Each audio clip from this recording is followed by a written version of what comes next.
Good morning, students. I am Dr. Ashok Evle, Assistant Professor in Zoology.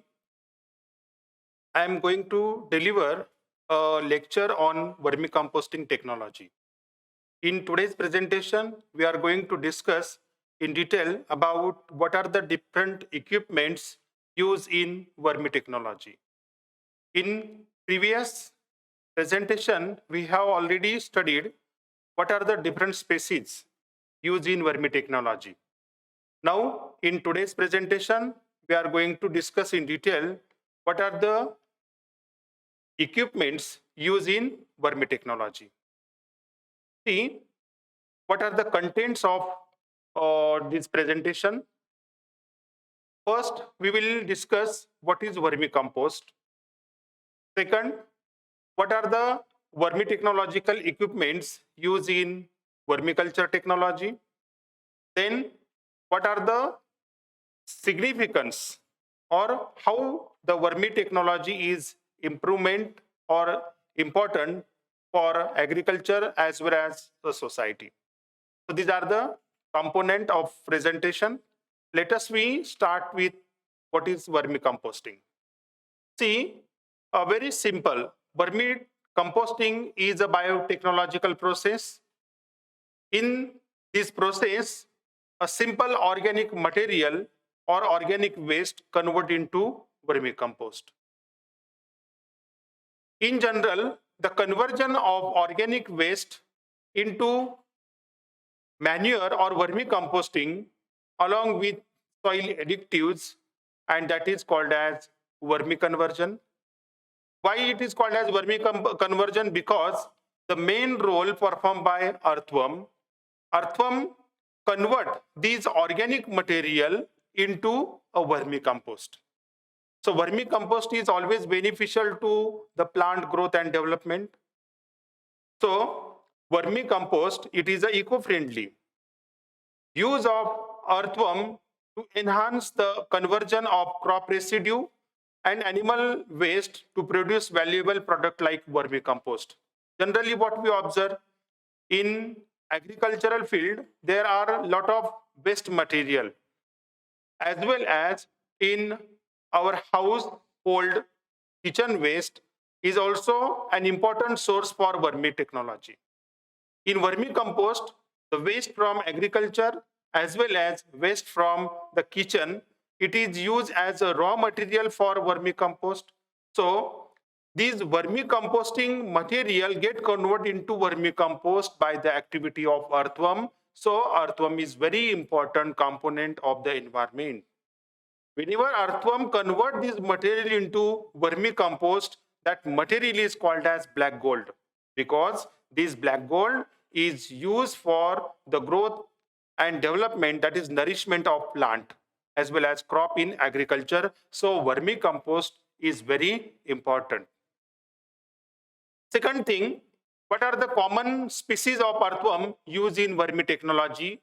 Generally, exotic as well as indigenous species of earthworm used in vermitechnology.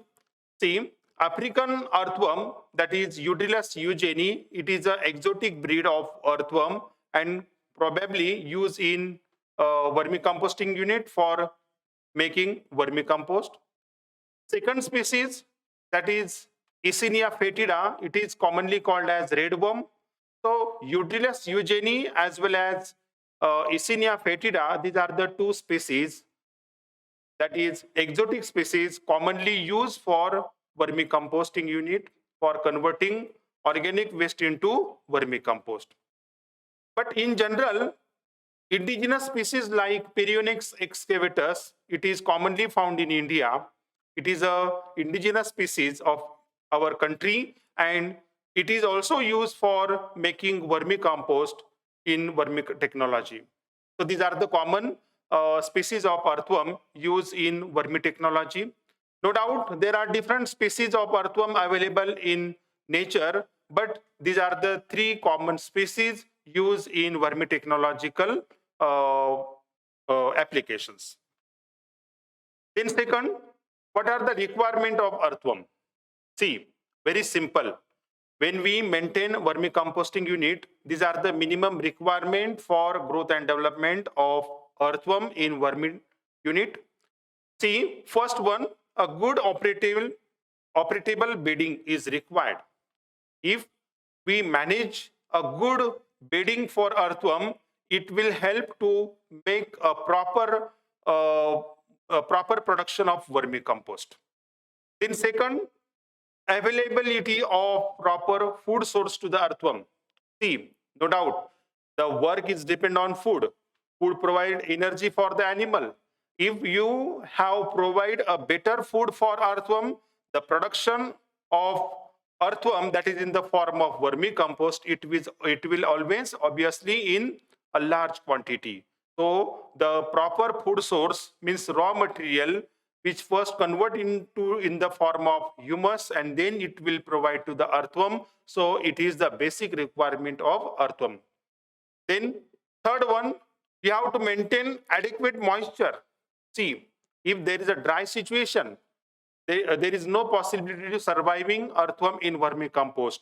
So for maintaining moisture, for maintaining a proper favorable condition for earthworm, you have to maintain a moisture. It is about 75 to 90% into the vermicomposting unit. Then adequate aeration. See, no doubt earthworm is a burrowing animal. It makes a burrow into the soil. Generally what we say, earthworm is a friend of farmer. Why we call for a friend of farmer? Because earthworm plays an important role in agriculture. Earthworm makes soil porous as well as adding nutrients in the form of micronutrients and macronutrients into the soil by the addition of vermi compost. So the proper aeration is important. If there is a blocking or there is a deposition or storage of water into the soil, so such a condition is not suitable for the growth and development of a earthworm. So you have to maintain adequate aeration into the soil. Then again, maintain optimum temperature. 25 to 30 degrees Celsius temperature, it is a suitable temperature for the growth and development of a earthworm. So in our vermicompost, you have to maintain a temperature also. If temperature go on increase more than 25 to 30, okay, so that condition, that means the physical parameters like temperature, it will unable to survive earthworm. So for maintaining moisture as well as maintaining a proper temperature for the growth and development of a earthworm. Then this is the last minimum requirement in vermicompost, that is maintaining a neutral pH. See, whether there is a acidic or basic pH, it is not important. But for proper growth and development of earthworm in a vermicomposting unit, we have to maintain a neutral pH. 7 is a neutral pH of soil. So neutral pH is always affordable for the earthworm. So these are the important requirement of earthworm culture in vermicomposting unit. First one, good operatable bedding. Second, much availability of food source in the form of humus. Then adequate moisture maintaining about 75 to 90%. Then adequate aeration, proper supplement of oxygen to the burrowing animal like earthworm. Then maintaining a temperature, suitable temperature, it is about in between 25 to 30 degrees Celsius. And the pH, neutral pH, that is 7 pH, it is suitable for growth and development of a earthworm. So these are the minimum conditions you have to maintain in earthworm unit. Then there is obviously moreover profit in the form of products like vermicompost and vermiwash you will gain from the vermicomposting unit. Then how we select the food for vermicomposting? See, for vermicomposting, humus is the basic food. No doubt, soil is a natural food of earthworm, but the soil which having a high content of humus, that will useful for the growth and development of a earthworm. See, How we select the food for vermicomposting? See, very simple. Most of the food which is to be biodegradable. Biodegradable means it can be easily degraded into the soil.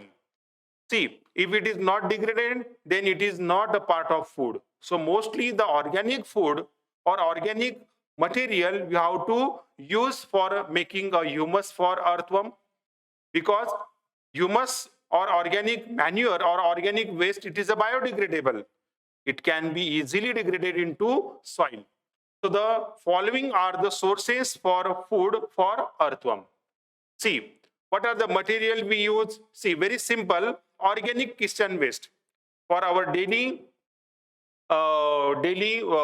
cooking habits in kitchen, there is most of the waste material in the form of peels of fruits, then waste vegetables, then waste food from the kitchen. These are the main source of organic kitchen waste for food for making humus to the earthworm. Second, agricultural farm waste. So whenever the agricultural practices are there, there is a harvesting of various crop, various products. Then at the time of harvesting, what are the waste material? No doubt in agriculture, whatever waste material is there, that waste material is in the form of biodegradable. Suppose, for example, crop stubble is there, then peels of fruits are there, then damaged fruits or damaged grains. It is also part of waste material, that is agricultural waste material. So agricultural waste material or organic kitchen waste material, it is a rich source of raw material for making humus for vermicomposting unit. Then dung. Animal husbandry, it is a major source of dung to the vermicomposting unit, because whatever organic material is there, that organic material is not consumed by earthworm, because it is a raw material. But these raw material, it can be easily converted into the form of humus by the action of dung. So whenever you sprinkle a slurry of dung on the organic waste, then that material easily decompose into the soil, means there is a formation of humus. So that humus you can use for the earthworm as a source of feeding. Then market waste. No doubt, due to urbanization, different market waste are there. In a market, whatever commodities bought by farmers for selling, so after the selling, there are number of waste material falls on the ground of a market. So we can collect that material and bring to the vermicompost. So it is again one of the rich source of for making humus for vermicompost. Then garden waste. Garden waste also used for source for making humus to the vermicomposting unit. So these are the different sources. You have to collect different material from different location.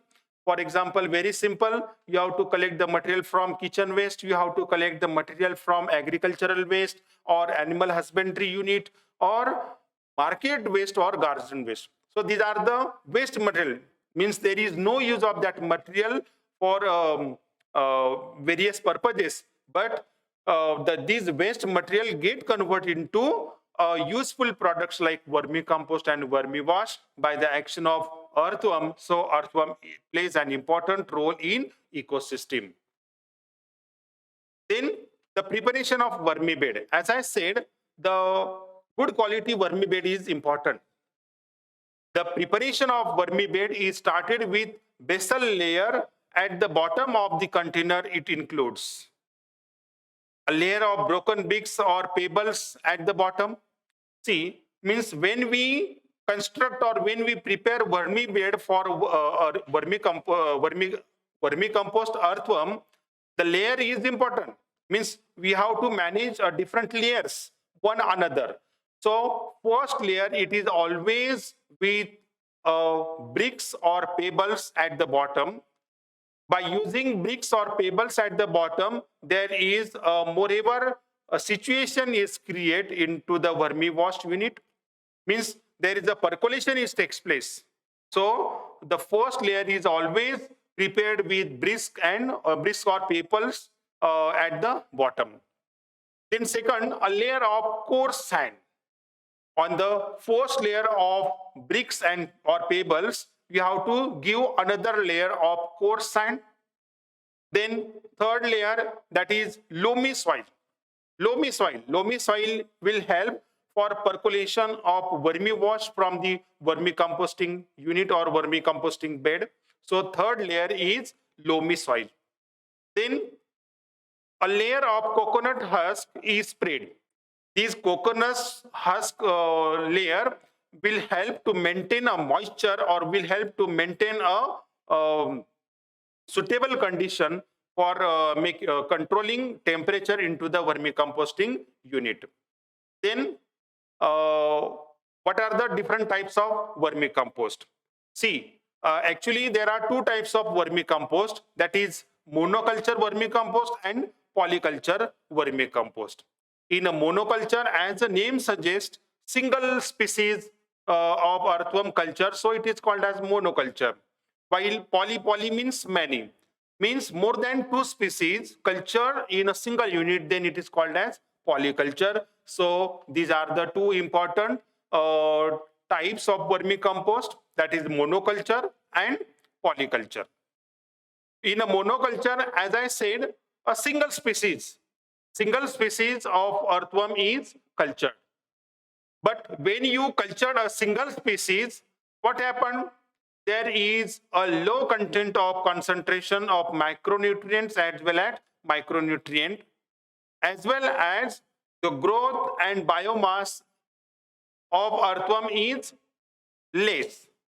So the monoculture is less profitable as compared to polyculture. But when we consider a polyculture, no doubt more than two species of earthworm culture at a time in a single unit. See, in a polyculture, epigenic or ascenic species combinedly grow or culture in a single unit. So it is called as polyculture. In a polyculture unit,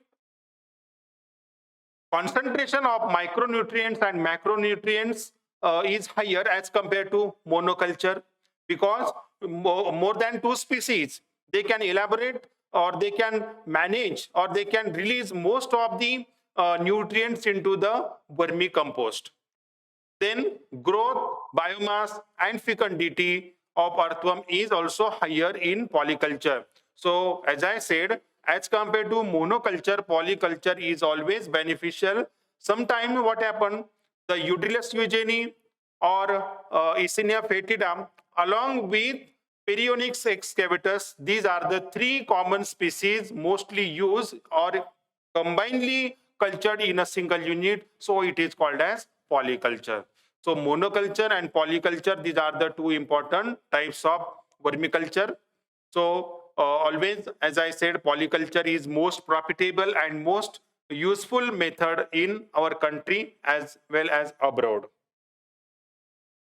Then, what are the methods of vermicomposting? See, very simple. Different methods we apply in vermicomposting unit, but in general, peat method is used for vermicomposting. Second, heap method. Third, bin or tray method. Fourth, windrow method and wedge method. These are the different methods for making a vermi bed in the agricultural field. First one, pit made. In a pit method, there is a digging a pit into the soil. So digging pit into the soil, it is called as pit method. So when you make a pit into the soil and releasing number of earthworm for making a vermicompost, so it is called as pit method.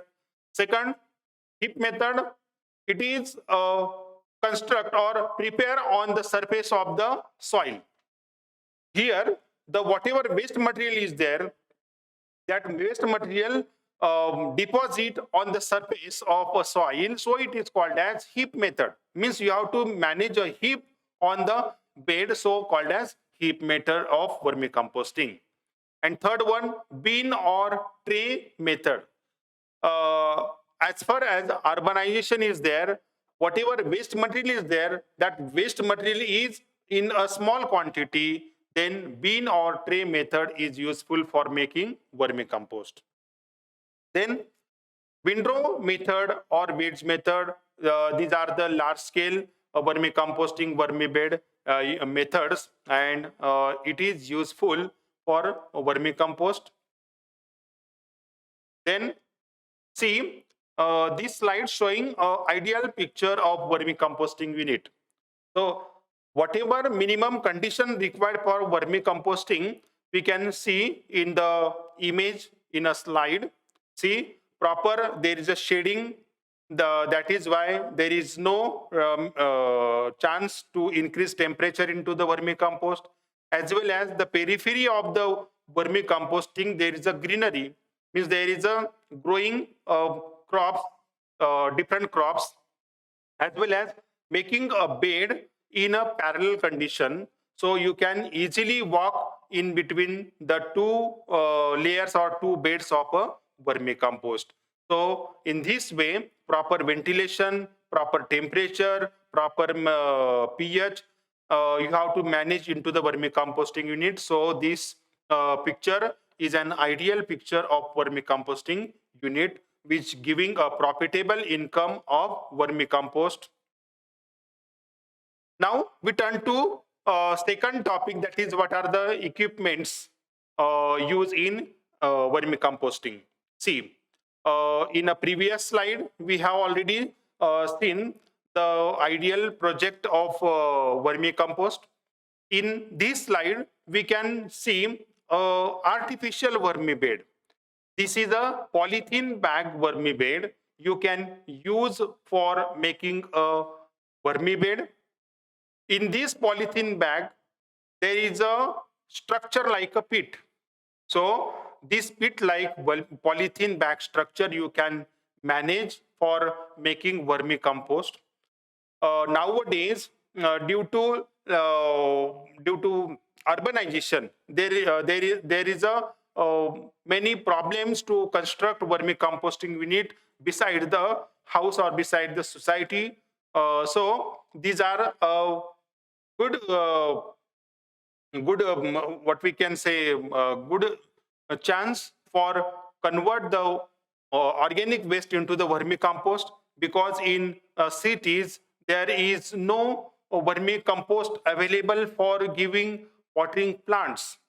So in potted plant required vermicompost, so you can easily place this vermibed just beside your house and add whatever raw material is there or kitchen waste is there. Kitchen waste you have to add this bed, and along with some species of earthworm, there is a formation of vermicompost, and this vermicompost you have to use for your garden, home garden, or potted plant at your home. So this is artificial vermibed. Second equipment, shredder. In a waste material, the size of leaves, size of branches are too much. So it is not easily consumed by earthworm. So whatever you have to collect the waste material from agriculture or kitchen waste, okay, that material you have to convert into a minute particles with the help of these with the help of this machine, and it is called as shredder. No doubt, this shredder machine is operated with the help of electricity, but just like flour mill, here you have to add a raw material into the shredder machine. So there is a operating is takes place. So these raw material can convert into small pieces, and these small pieces you have to add into the vermicompost unit, or you have to use it for making a vermibed. If you have to directly add the leaves and branches of various plants onto the vermibed, it takes too much time for decomposition. It takes much time for degradation. But By using this shredder machine, it save your time. It easily convert the material into vermicompost rapidly. So use of shredder in vermi technology is important. Then third equipment, that is mechanical harvester. See, in the beginning, you have added raw material into the vermicomposting unit, means on the vermi bed. So this vermi bed, whatever earthworm is there, that earthworm convert this material into vermicompost. But whenever the vermicompost is prepared, how will you separate the vermicompost from the earthworm?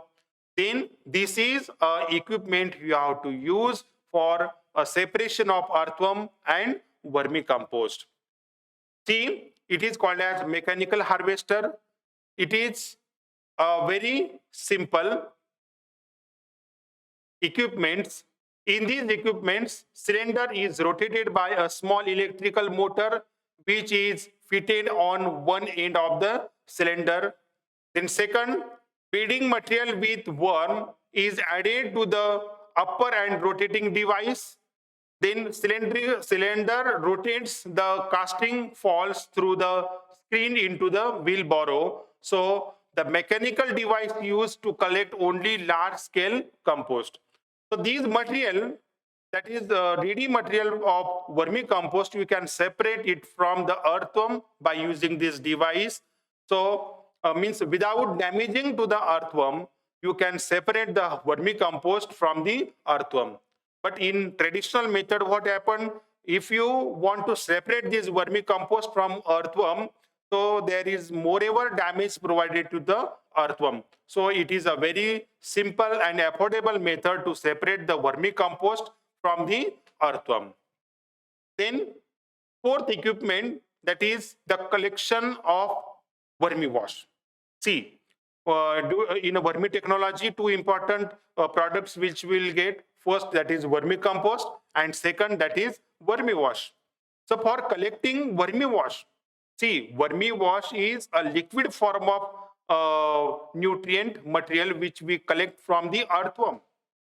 See, when we construct vermicompost, there is a provision of pipe, plastic pipe, at the bottom of the pit. So whatever material, watery material is deposited into the vermicomposting unit, that watery material is collected through or run off through this plastic pipe, and at the end of the plastic pipe there is a provision of a bucket. So in a bucket we can collect that material, and this liquid form of vermicompost is called as vermiwash. See, this slide showing how we collect the vermiwash. See, there is a cylindrical condition of vermicompost unit. So there is a layer after layer placed in a container, and at the end of the top layer there is a provision of one bucket with water, and at the bottom of the bucket there is a hole. So due to this hole to the bucket, a drop-wise water added into the vermicomposting unit. This drop-wise water maintaining moisture into the vermicomposting tank, as well as that water percolate, because there is a different layer placed one another into the container. So that water percolate at the bottom, and at the bottom there is a tap. So this tap you can collect that watery fluid. It is a pale yellow color fluid material, and it is called as vermiwash. So this is the fourth equipments used in vermi technology. See, if you have to collect this vermiwash, that vermiwash is used as a foliar spray for the agricultural crops. It is also sell in market in a pack container. See, as a important value of vermiwash into the agriculture, it is highly sell into the market. And by case studies, by research, it will prove that this vermiwash help for a proper nourishment of a crop without any side effect. So these are the different equipments used in agricultural. field, mostly in vermi technology. Now we turn to the last point, that is significance of vermicompost. As I said, vermicompost and vermiwash, these are the two important products which we will grade from vermicomposting unit.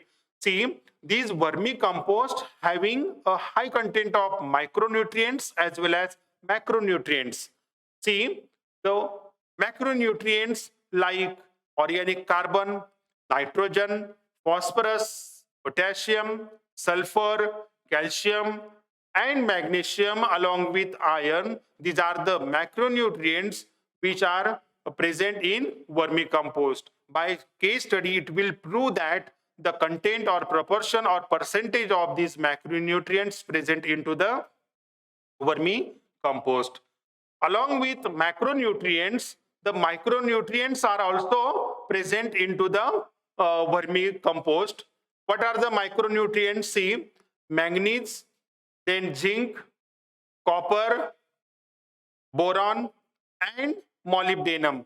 These are the micronutrients. These micronutrients and macronutrients are the basic need of crop. Means it will help to proper growth and development of a crop. If there is a proper supplement of macronutrients and micronutrient to the agricultural crop, it will definitely help to improve its yield, or definitely will help to improve the production. So vermicompost and vermiwash plays an important role in agricultural without any side effect. So vermi technology is always beneficial to the environment, as well as it is a small scale industry, so you can earn maximum benefit, or you can earn a maximum income in the form of money from the vermicomposting unit. So vermi technology is important. So thanks for watching my presentation. Next time we will meet with new presentation. Thank you very much.